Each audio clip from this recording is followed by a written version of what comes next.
Hello everyone, तो आप सभी कैसे हैं? सभी को हरे कृष्णा, राधे राधे। जैसा आप सभी को पता है कि डेली हमारा प्रैक्टिस सेट चलता है और आज आपका संडे है, तो आज आपका प्रैक्टिस सेट लेट हो गया है। और संडे के दिन वैसे भी आपका जो है कि वो प्रैक्टिस सेट हम नहीं करवाते हैं, लेकिन तो अब आपका जो एग्ज़ाम है वो बहुत नज़दीक है, तो अब हम डेली प्रैक्टिस सेट करवाएंगे, संडे के दिन भी चलेगा, ठीक है। तो जो पुराने बच्चे उन्हें पता है कि प्रैक्टिस सेट कैसे करना है, जो नए बच्चे बता देना चाहते हैं कि आज हम आपको 10 क्वेश्चन कराएंगे, तो 1 से लेकर 10 तक आप नंबरिंग करिएगा, ठीक है। आप लगभग 7 से 8 क्वेश्चन सही करने की कोशिश करिएगा। जब मैं क्वेश्चन पढ़ती हूँ आप भी पढ़ा करिए, जब आप अपना उत्तर लिख लिया करिए कॉपी पर, जब मैं उत्तर बताती हूँ उत्तर सही होता है तो सही करिए, गलत होता है तो गलत करिए, ठीक है। लास्ट में काउंट करिए कि आपने कितना नंबर गेन किया है, ठीक है। और प्लीज़ कमेंट बॉक्स में कमेंट करके ज़रूर बताइएगा। और आप सभी देखिए इस तरीके से एक लाइन खींच लिया करिए और यहाँ पर एक नेगेटिव पॉइंट और एक पॉजिटिव पॉइंट लिखा करिए। जब मैं जो पढ़ाती हूँ वहाँ पे आपको नेगेटिव और पॉजिटिव पॉइंट दोनों बताती हूँ। जहाँ आपको नेगेटिव पॉइंट हम बताते हैं वो नेगेटिव में ऐड कर लीजिए, जो पॉजिटिव पॉइंट बताते हैं पॉजिटिव में ऐड कर लीजिए। इससे क्या होगा कि आपको डेली के डेली नेगेटिव और पॉजिटिव चीज़ें याद रहेंगी। कम से कम लगभग 15 से 20 क्वेश्चन तो आप इससे आराम से कर सकते हैं, ठीक है। चलिए क्वेश्चन हम देखते हैं। क्वेश्चन है कि एक 5 वर्ष की बच्ची यह तर्क करने में विफल रहती है कि जब पानी को एक लंबे और संकीर्ण ग्लास से एक चौड़े बर्तन में स्थानांतरित किया जाता है तो पानी की मात्रा समान रहती है। पियाजे के अनुसार इसका क्या कारण है? ऑप्शन ए है यह प्रतिवर्ती सोच नहीं रखती। ऑप्शन बी है वह लक्ष्य निर्देशित व्यवहार नहीं कर सकती। ऑप्शन सी है कि वह प्रतीकों का इस्तेमाल नहीं कर सकती। ऑप्शन डी है कि वह नकल नहीं कर सकती। उत्तर दीजिएगा क्या होगा। देखिए क्वेश्चन को आप 2 बार पढ़ा करिए, ठीक है। अब आप सभी गलती क्या करते हैं कि क्वेश्चन एक बार पढ़ के ऑप्शन को ही 4 बार पढ़ते हैं। ऐसी गलती मत क्या करिए, आप क्वेश्चन को ही 4 बार पढ़िए। देखिए आपको ऑटोमेटिक आपको आंसर मिल जाएगा। देखिए क्वेश्चन कहा कि एक 5 वर्ष की बच्ची कितने वर्ष की है? 5 वर्ष की है। तो यह तर्क करने में वो विफल रहती है, ठीक है, मतलब कि वो फेल रहती है। और जब वह पानी को एक लंबे समय में संकीर्ण गिलास में एक चौड़े बर्तन में स्थानांतरित किया जाता है तो पानी की मात्रा समान रहती है। तो पियाजे के अनुसार इसका क्या कारण है? पियाजे के अनुसार कारण पूछा है, तो पियाजे के अनुसार इसका कारण होगा कि वह प्रतिवर्ती सोच नहीं रख पाती है। She can not reverse her thinking, ठीक। ऑप्शन नंबर ए सही करिएगा।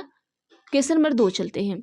क्वेश्चन नंबर 2 है कि पियाजे के सिद्धांत में वह प्रक्रिया जिसमें एक बच्चा नए अनुभव का बोध करने के लिए अपने स्कीमा को रूपांतरित और संशोधित करता है क्या कहलाती है? ऑप्शन ए है अनुकूलन, बी है समायोजन, सी है संरक्षण, डी आपका केंद्रीकरण। उत्तर दीजिएगा क्वेश्चन नंबर 2 का। देखिए पियाजे के सिद्धांत के अनुसार में पूछा है कि वह प्रक्रिया जिसमें क्या हो, एक बच्चा नए अनुभव का बोध करने के लिए अपने स्कीमा को रूपांतरित और क्या करे, संशोधित करता है। तब जब इस तरीके से वो करेगा तो आपका समायोजन, ठीक है। क्या कर रहा है कि अनुभव का बोध करने के लिए और स्कीमा को रूपांतरित और संशोधित करता है, तब उसमें क्या होगा, एकोमोडेशन होगा, ठीक है। ऑप्शन नंबर बी सही करिएगा 2 का। चलिए आगे देखते हैं क्वेश्चन नंबर 3। क्वेश्चन नंबर 3 आपका है कि अफसा आलू की एक चिप्स को दिखाते हुए कहती है, अफसा क्या है, एक लड़की है, आलू का चिप्स है उसे दिखा रही है, कहती है तितली। जीन पियाजे के अनुसार इस प्रकार का प्रतीकात्मक विचार किस अवस्था की विशेषता है? ऑप्शन ए है संवेदी चालक अवस्था, बी है पूर्व संक्रियात्मक अवस्था, सी है मूर्त संक्रियात्मक अवस्था, डी है अमूर्त संक्रियात्मक अवस्था। तो उत्तर दीजिएगा क्या होगा।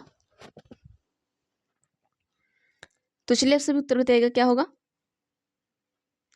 देखिए जो आपका ऑप्शन नंबर जो बी है वो बिल्कुल सही हो जाएगा। यहाँ भी ये कहाँ है, अभी ये बच्ची जो है वो पूर्व संक्रियात्मक अवस्था में चल रही है, ठीक है। तो ऑप्शन नंबर जो बी है उसको सही करिएगा, प्री ऑपरेशनल स्टेज में है। जब वो चिप्स देखती है और कहती है आलू है, ठीक है, तो वो प्री ऑपरेशनल स्टेज में है, मतलब वो पूर्व की चीज़ों से मैच करके वो बताना चाहती है, ठीक है। उसे एक्यूरेट पता नहीं है लेकिन तो वो पुरानी चीज़ों को देखते हुए उसको लगता है कि ये चीज़ यही हो सकता है। क्वेश्चन है कि लेवगस्की के सिद्धांत के अनुसार हमारी संज्ञानात्मक संरचनाओं की बनावट व हमारी संज्ञानात्मक प्रक्रियाओं में बदलाव किसके द्वारा होता है? ऑप्शन ए है इनाम, बी है सांस्कृतिक उपकरण, सी है स्कीमा, डी है संज्ञानात्मक द्वंद्व। उत्तर बताइएगा।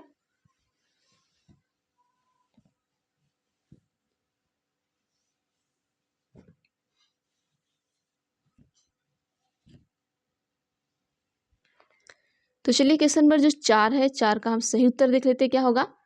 4 का भी हमारा सही उत्तर जो होगा ऑप्शन नंबर बी ही होगा, सांस्कृतिक उपकरण। बी को सही कर लीजिएगा, कल्चरल टूल्स, ठीक है। ये देखिए सी भी साथ में आ गया, अच्छे से करिएगा नहीं तो कुछ लोग कंफ्यूज हो जाएंगे, ठीक है। बी करिएगा। आगे चलते हैं क्वेश्चन नंबर 5 पर हम। क्वेश्चन नंबर 5 में देखिए क्या पूछा गया है कि एक छोटी बालिका प्रतीकात्मक खेल कर पाती है पर अभी दूसरे व्यक्ति का दृष्टिकोण नहीं समझ पाती और वह अपनी पकड़ को बाहर की घटनाओं की वजह से आसानी से परेशान हो जाती है। जीन पियाजे द्वारा सुझाव चरणों में से कौन सा चरण इस बालिका के वर्तमान स्तर को अंकित करता है? ऑप्शन ए है संवेदीगामक, बी है पूर्व संक्रियात्मक, सी है मूर्त संक्रियात्मक, डी आपका है औपचारिक संक्रियात्मक। उत्तर बताइएगा क्या होगा। क्वेश्चन नंबर 5 देखिए कहना क्या चाह रहा है कि एक छोटी बालिका है, प्रतीकात्मक खेल कर पाती है, पर क्या हो रहा है यहाँ पर, अभी वह दूसरे व्यक्ति के दृष्टिकोण नहीं समझ पा रही है। प्रतीकात्मक खेल तो करे लेकिन दूसरे की जो दृष्टिकोण उसको समझ नहीं पा रही है और अपने पकड़ से बाहर की घटना की वजह से आसानी से परेशान हो जाती है। और मतलब कि अपनी पकड़ से बाहर मतलब कि उसको जहाँ तक जो चीज़ें पकड़ में है वो तो ठीक है, लेकिन उससे थोड़ी उसकी पकड़ जो चीज़ उसके पकड़ में नहीं आती है उसकी वजह से वो क्या होती है, परेशान हो जाती है। अब जीन पियाजे के द्वारा सुझाए चरणों में से कौन सा चरण इस बालिका के वर्तमान स्तर को अंकित करता है? तो इस बालिका को क्या करेगा, ऑप्शन नंबर ये देखिए प्री ऑपरेशनल में ये भी रहेगी, क्योंकि आप सभी को पता है कि ये पहले की चीज़ों को क्या कर रही है। जैसे भी वहाँ पे तितली बोला था ना, तो तितली बोला था तो ये पहले की चीज़ों को देखी होगी तो उससे क्या करेगी, जोड़ के इसको लग रहा होगा कि ये तितली है, लेकिन वो तो वहाँ पर चिप्स था। तो इसीलिए यहाँ पर भी ऑप्शन नंबर बी सही हो जाएगा, प्री ऑपरेशनल स्टेज ये भी हो जाएगा। ठीक है, आगे है क्वेश्चन नंबर 6। क्वेश्चन है कि निम्न से कौन सा अभिलक्षण कोहलबर्ग के नैतिक विकास मॉडल में सम्मिलित है?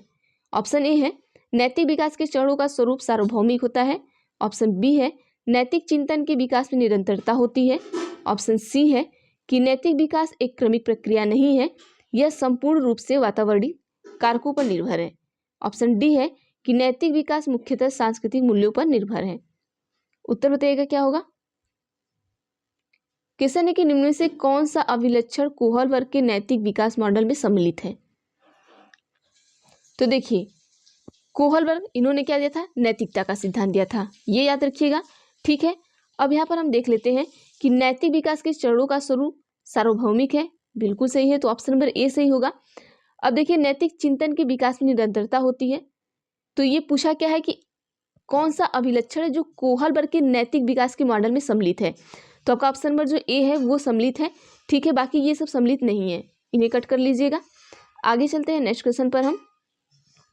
क्वेश्चन नंबर 7 क्वेश्चन है कि शिक्षिका की अपने विद्यार्थियों से अपेक्षाएं या अपेक्षाओं, ऑप्शन ए है अधिगम पर महत्वपूर्ण प्रभाव डालती है।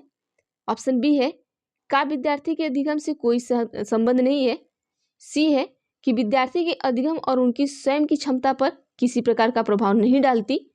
ऑप्शन डी है कि बच्चों के अधिगम के लिए एकमात्र निर्धारक है। उत्तर बताइएगा, जिसे नेगेटिव और पॉजिटिव पॉइंट पता होगा वो अच्छे से उत्तर दे लेंगे। ठीक है,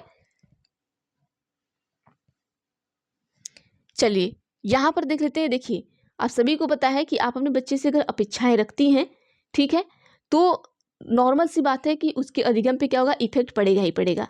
तो ऑप्शन नंबर ए सही करिएगा, ए सही होगा। बाकी देखिए कोई इफेक्ट नहीं पड़ेगा, बिल्कुल गलत है।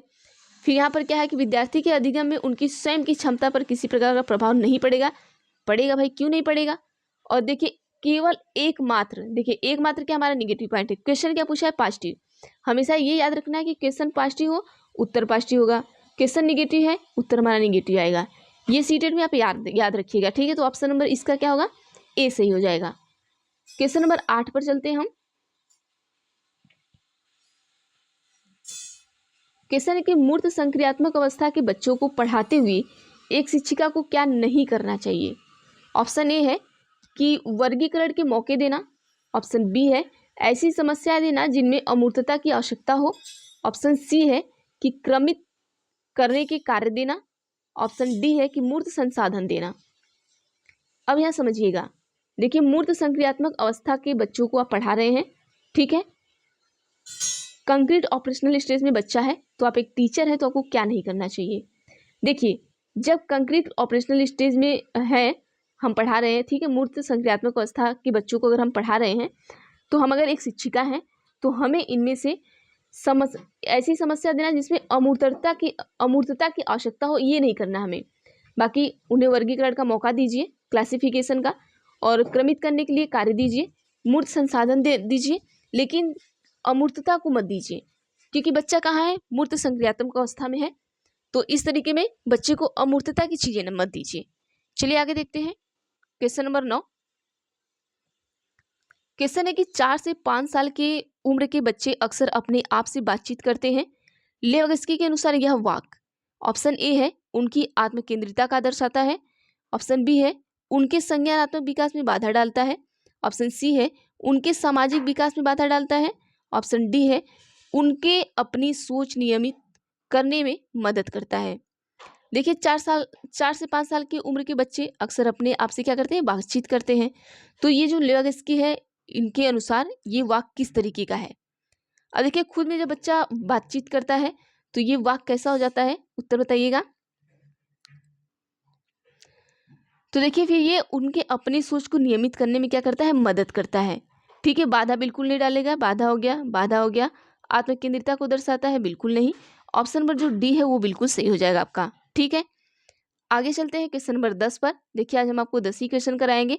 कल से फिर से आपका जो 30 क्वेश्चन की सीरीज है वो फिर से स्टार्ट हो जाएगी। ठीक है, क्योंकि देखिए आज हम अपने गांव पर आए हुए हैं, तो यहाँ पर जो नेटवर्क इशू है बहुत ज़्यादा है, आप सभी को बता देना चाहते हैं।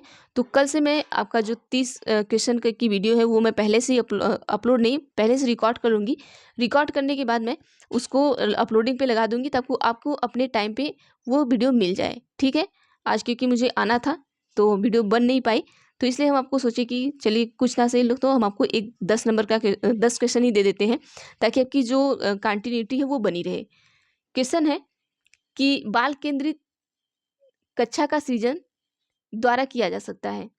ऑप्शन ए है कि शिक्षार्थियों को उनके निष्पादन के बारे में समय पर प्रतिपुष्टि देकर, ऑप्शन बी है विद्यार्थियों को प्रश्न पूछने से हतोत्साहित करके और उन्हें निष्क्रिय रखकर, ऑप्शन सी है बारंबार परीक्षा लेकर और शिक्षार्थी के बीच बीच में भय की अवस्था में रखकर, ऑप्शन डी है कि विद्यार्थियों में प्रतिस्पर्धा प्रोत्साहित करके।